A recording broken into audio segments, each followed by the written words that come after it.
ಒಂದಿನಕ್ಕಾದರೂ ಶಾಲೆ ನಾಲ್ಕೊಂಡವರೆಲ್ಲ ಕಾಂಗ್ರೆಸ್ ನಿಮಗೂ ಗೊತ್ತಿದೆ ಅದು ಯಾರ್ಯಾರು ಮಾಡಿದ್ದಾರೆ. ನೀವು ನೇರವಾಗಿ ರಾಜಕಾರಣ ಮಾಡಿ, ನೋ ಪ್ರಾಬ್ಲಮ್. ನೀವು ಒಂದು ಪಕ್ಷದಲ್ಲಿದ್ದೀರಿ, ನಾನೊಂದು ಪಕ್ಷದಲ್ಲಿದ್ದೀನಿ. ಅವನು ವ್ಯಕ್ತಿಗತವಾಗಿ ಮಾಡಕ್ಕೆ ಬಂದೆ ಯಾರ್ಯಾರು ಮಾಡಬೇಕು ಎಲ್ಲರೂ ಇಷ್ಟು ನನ್ನ ತಪ್ಪು. ನಾನು ಯಾರು ವ್ಯಕ್ತಿಗತವಾಗಿ ರಾಜಕಾರಣ ಮಾಡಬೇಕು. ಪಕ್ಷದ ಅವರು ಅವ್ರ ಪಕ್ಷದಿಂದ ಮಾಡ್ತಾ ಇರ್ತಾರೆ, ನಾವು ನಮ್ಮ ಪಕ್ಷದಿಂದ ಮಾಡ್ತಾ ಇರ್ತೇವೆ, ನಾವು ಗೌರವಿಸ್ತೇವೆ. ಆದರೆ ವೈಯಕ್ತಿಕವಾಗಿ ಅಪಮಾನ ಮಾಡೋದು, ವೈಯಕ್ತಿಕವಾಗಿ ಮಾಡೋದು, ಅದಕ್ಕೆ ಏನೋ ಚುಚ್ಚೋದು, ಇದೆಲ್ಲ ಮಾಡ್ತಿರಲಿಲ್ಲ. ನಾನು ಇದೇ ಊರಾಗ ಮನೆ ಮಾಡ್ಕೊಂಡಿದ್ದೀನಿ, ಇದೇ ತಾಲೂಕಿನವನು, ಇಲ್ಲೇ ಇರ್ತೀನಿ, ನೀನು ಇಲ್ಲೇ ಬಾಳೆ ಮಾಡಬೇಕು, ನಾನು ಇಲ್ಲೇ ಮಾಡ್ತೀನಿ. ಮಾಡೋಕ್ಕಿಂತ ಮುಂಚಿತವಾಗಿ ಸ್ವಲ್ಪ ಯೋಚನೆ ಮಾಡಿ ಅಂತ ಒಂದು ಸಲಹೆ ಅಷ್ಟೇ, ವಾರ್ನಿಂಗ್ ಅಲ್ಲ, ಸಲಹೆ. ಇದನ್ನು ವಾರ್ನಿಂಗ್ ತಿಳ್ಕೊಂಡು ಸಲಹೆ ಇರ್ತದೆ. ಯಾರ್ಯಾರು ಏನೇನು ಮಾಡ್ತಿದ್ರೆ ನನಗೆ ಗೊತ್ತಿರಲಿಲ್ಲ. ನೋಡೋಣ ಯಾರ್ಯಾರು ಎಷ್ಟು ನೀರಾಗಿದ್ದಾರೆ ಅಂತ ಗೊತ್ತದ ನನಗೆ ಗೊತ್ತಿಲ್ಲ. 4 ಜನ ಒಂದು 4 ಜನ ಸ್ವಲ್ಪ ದುಡ್ಡು ಇದ್ದವರು ಇಲ್ಲಿ ಯಾರ್ಯಾರು ದುಡ್ಡು ಕೊಟ್ಟು ಮಾಡಿಸ್ತೀರಿ. ಆಮೇಲೆ ಮೊನ್ನೆ ಹೋರಾಟ ಮಾಡ್ಬೇಕಾದ್ರೆ ಎಲ್ಲ ಏನು ಹೇಳ್ಯಾರ ಹೋಗಿ BJP ಪ್ರೋಗ್ರಾಮ್ ಅಂತ ಬರೆದಿದ್ವಿ. ಯಾರ್ಯಾರು ದುಡ್ಡು ಕೊಟ್ಟು ಊರು ಈ ಗಾಡಿ ತೊಗೊಂಡು ದುಡ್ಡು ಕೊಟ್ಟು ಬಂದಿದ್ದಾರೆ. ಅಲ್ಲಿ ಯಾರು ನಮ್ಮ BJP ಕಾರ್ಯಕರ್ತರಿಲ್ಲ. ಇದು ಕಷ್ಟವಾಗಿ ಹೇಳ್ತೀವಿ. ಒಬ್ಬನೇ ಒಬ್ಬ BJP ಕಾರ್ಯಕರ್ತ ಇದರಲ್ಲಿ ಭಾಗವಹಿಸಿದ್ರು. ಪಂಚಮಸಾಲಿ ಸಮಾಜದ ಬಂಧುಗಳು ನನಗೆ ನಿರಂತರವಾಗಿ ಮತದಾನ ಮಾಡಿದ್ದಾರೆ. ನನಗೆ ಮುಂದೇನೂ ಕೂಡ ಅವ್ರು ಮಾಡ್ತಾರೆ. ಭಾರತೀಯ ಜನತಾ ಪಕ್ಷ ಯಾವತ್ತೂ ಕೂಡ ಜಾತಿ ಮೇಲೆ ರಾಜಕಾರಣ ಮಾಡ್ತೀವಿ. ನಮ್ಮದಲ್ಲಿ ಯಾವತ್ತೂ ಕೂಡ ನಾವು ಜಾತಿ ರಾಜಕಾರಣ ಈಗ ಹಿರಿಯರು ಇಲ್ಲ ಕೂತಾರೆ. ನಮ್ಮ MS ಅವರಿಂದನೇ ನಾನು ಇವತ್ತು ಫಸ್ಟ್ ಟೈಮ್ MLA ಆಗಿದ್ದೀನಿ. ನಮ್ಮ ಮುತ್ತು ಸಾಕವ್ರು ಮೊನ್ನೆ ಎಲ್ಲ ಬಂದಿದ್ರು. ಯಾರು ಬೇಕು ಹೇಳಿದ್ವಿ. ನಮ್ಮ ನಾಯಕರುಗಳು ಯಾರಾದರೂ ಒಬ್ಬರು ಭಾಗವಹಿಸಿದ್ರು ಉದಾಹರಣೆ ಕೊಡಿ ನೋಡಿ. ಮಾಧ್ಯಮದಲ್ಲಿ ನಾನು ಕೇಳೋಕೆ ಬಯಸ್ತೀನಿ. ಒಬ್ಬ ನಾಯಕ ನಮ್ಮ ಭಾರತೀಯ ಜನತಾ ಪಕ್ಷದವರು ಭಾಗವಹಿಸಿದ್ರು ಹೇಳಿ ನಾವು. ಕಾಂಗ್ರೆಸ್ನವ್ರು ಭಾಗವಹಿಸಿದ್ದಾರೆ. ಅವರೆಲ್ಲರೂ ಕೂಡ ಇಷ್ಟು ಇದೆ, ನಿಮಗೂ ಗೊತ್ತಿದೆ. ದಿನ ಒಂದು ನೀವು ಕೂಡ ಪ್ರೆಸ್ ಮೀಟಲ್ಲಿ ಯಾರಿಗೂ ಗೊತ್ತಿದೆ. ಗ್ಯಾರಂಟಿ ಸಮಿತಿ ಅಧ್ಯಕ್ಷರು ನಮ್ಮ ಪಕ್ಷದವರ DK ಶಿವಕುಮಾರ್ ಕಳಿಸಿ ಅಂತ ವಿಡಿಯೋ. ನೀವು ಕಳಿಸ್ತಿದ್ರು, ಕಾಂಗ್ರೆಸ್ ಅವ್ರು ಕಳಿಸ್ತಾರಲ್ಲ. ಅಲ್ಲ ಪ್ರೆಸ್ ಮೀಟ್ ಮಾಡಿದ್ರೆ ಹೋರಾಟಕ್ಕೆ ಇಲ್ಲೇ ಇರ್ಬೋದು. ನನಗೆ ಗೊತ್ತಿಲ್ಲ, ಈಗ ಹೇಳಿದ್ರು ಅವರು ಇಲ್ಲ ಅಂತೇಳಿ. ನನಗೆ ಗೊತ್ತಿಲ್ಲ, ಸಾರಿ. ಮತ್ತೆ ನಾವು ತಪ್ಪು ತಿಳ್ಕೋಬಾರ್ದು. ಅವ್ರು ಇಲ್ಲ ಅಂದರೆ ಸರಿ. ಮಲಯಾಳಿ ಅವ್ರ ಬಗ್ಗೆ ಅಪಪ್ರಚಾರ ಯಾಕೆ ಆಗ್ತಾ ಇದೆ ಅಂತ ಮಾಡೋರಿಗೆ ಕೇಳೋದು. ಹೊಟ್ಟೆ ಮನುಷ್ಯನಿಗೆ ಏನ್ ಮಾತಾಡಿದ್ರಿ ಅಂತದ್ ಏನ್ ಮಾತಾಡಿದ್ರಿ ನೀವು? ನೋಡ್ರಿ, ನಾನು ಒಂದು ಮಾತಾಡ್ತೀನಿ. ನಮ್ಮ ಅಪ್ಪಗೆ ಬರೇ 4 ಎಕರೆ ಜಮೀನು, 5 ಎಕರೆ ಜಮೀನು ನಮ್ಮ ಅಪ್ಪನ.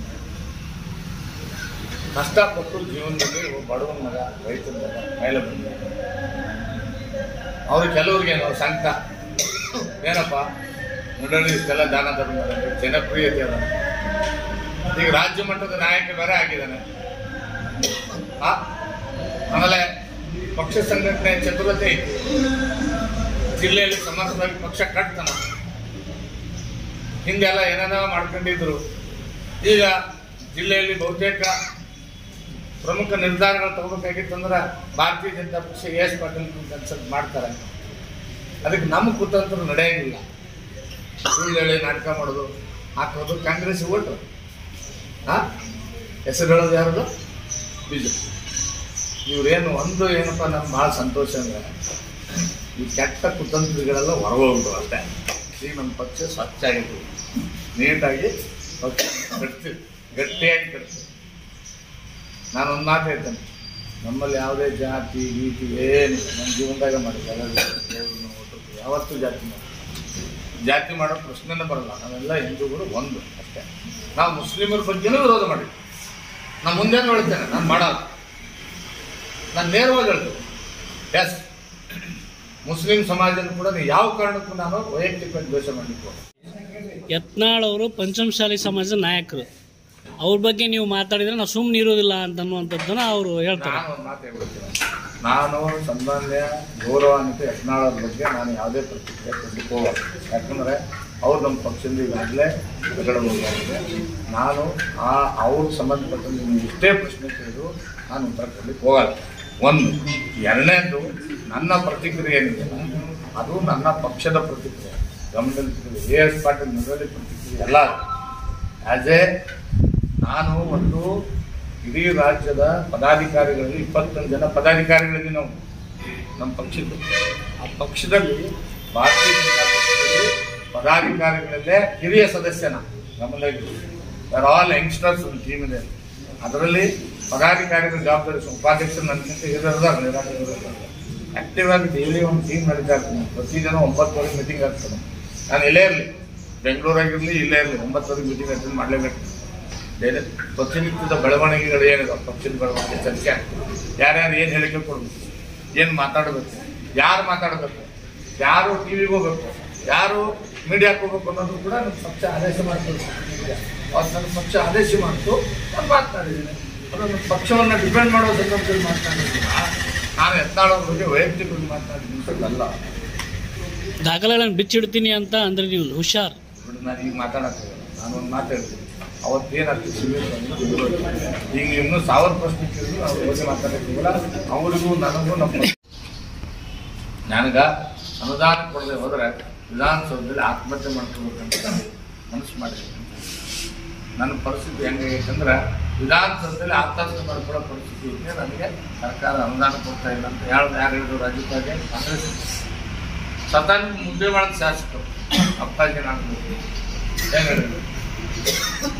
ಅಭಿವೃದ್ಧಿ ಮಾಡೋಕೆ ಆಗದೆ ಹೋದರೆ ಅನುದಾನ ಸಿಗದೆ ಹೋದರೆ ನಾನು ರಾಜಕಾರಣದಿಂದ ದೂರ ಆಗ್ತೀನಿ. ದೂರ ಆಗ್ತಾರೋ ಬಿಡ್ತಾರೋ ಪ್ರಶ್ನೆ ಬೇಡ, ಹೇಳಿಕೆ ಅಂತ ಕೊಟ್ಟು. ಅದೇ ರೀತಿ BR ಪಾಟೀಲ್ ಆಳಂದವರು ಅವ್ರಿಗೆ ಕಾರ್ಯದರ್ಶಿ ಮಾಡಿದ್ರು, ರಾಜಕೀಯ ಕಾರ್ಯದರ್ಶಿ ಅಂತ ಹೇಳಿ. ನಾನು ರಾಜೀನಾಮೆ ಕೊಟ್ಬಿಟ್ರು. ಅದು ತಗೊಂಡು ಏನು ಮಾಡೋದು ಅಂತೇಳಿ. ಯಾಕಂದರೆ ನನ್ನ ಕ್ಷೇತ್ರಕ್ಕೆ ಅನುದಾನ ಕೊಡ್ತಾ ಇಲ್ಲ ಅಂತ ಹೇಳಿ ಪ್ರೊಟೆಸ್ಟ್ ಮಾಡಿ ರಾಜೀನಾಮೆ. ಮೊನ್ನೆ 3 ದಿವಸದ ಹಿಂದೆ ಬಸವರಾಜ ರಾಯರೆಡ್ಡಿಯವರು ಪ್ರೆಸ್ ಮೀಟಲ್ಲಿ ಹೇಳಿದ್ದಾರೆ, ಸಭೆಯಲ್ಲಿ ಹೇಳಿದ್ದಾರೆ. ಏನಂತ? ಭ್ರಷ್ಟಾಚಾರ ಜೋರಾಗಿ ನಡೀತಾ ಇದೆ, ಯಾವುದೇ ಕೆಲಸಗಳು ಕಳಪೆ ಕಾಮಗಾರಿ ಎಲ್ಲೂ ಕೂಡ ಸರಿಯಾದಂಥ ಕ್ವಾಲಿಟಿ ವರ್ಕ್ ನಡೀತಾ ಇಲ್ಲ. ಅದಕ್ಕೆ ಕಾರಣ ರಾಜಕಾರಣಿಗಳು, ಅದಕ್ಕೆ ಕಾರಣ ಅಧಿಕಾರದಲ್ಲಿರ್ತಕ್ಕಂಥವ್ರು. ಜೊತೆಗೆ ಅವರು ಸರ್ಟಿಫಿಕೇಟ್ ಕೊಟ್ಟಿದ್ದಾರೆ. ಏನಂತ? ಕರ್ನಾಟಕ ರಾಜ್ಯ ಭ್ರಷ್ಟಾಚಾರದಲ್ಲಿ ಮೊದಲನೇ ಸ್ಥಾನದಲ್ಲಿದೆ ಅಂತ ಕೊಟ್ಟಿದ್ದಾರೆ ನಮ್ಮ ಸರ್ಕಾರ. ಅಷ್ಟು ಸುದ್ದಿಗಾಗಿ ನೋಡ್ತಾ ಇರಿ ಜನರ ಕೂಗು ಯೂಟ್ಯೂಬ್ ಚಾನಲ್. ಇದು ನಿಮ್ಮದೇ ಧ್ವನಿ. ಸಬ್ಸ್ಕ್ರೈಬ್ ಮಾಡಲು ಮರೆಯಬೇಡಿ.